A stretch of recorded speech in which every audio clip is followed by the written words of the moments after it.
Kim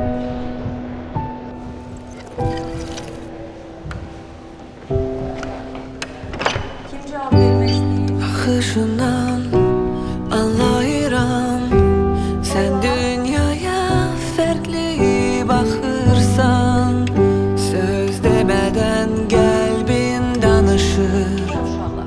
Devam edək. Bakışından başa düşürəm ben, seninle fəxr edirəm inan. Murad oxu. Her adımda iz koyursan. Keçən həftə kitabxanamız... Murad yenə oxuya bilmir.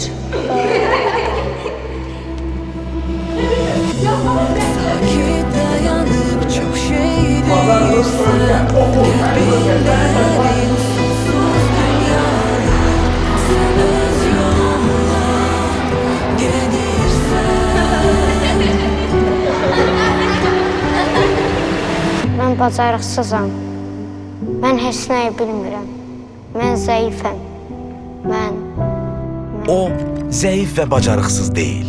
Disleksiyadan əziyyət çəkən hər uşaq öyrənməyə və həyata gec başlayır. Disleksiya qüsur deyil, fərqlilikdir.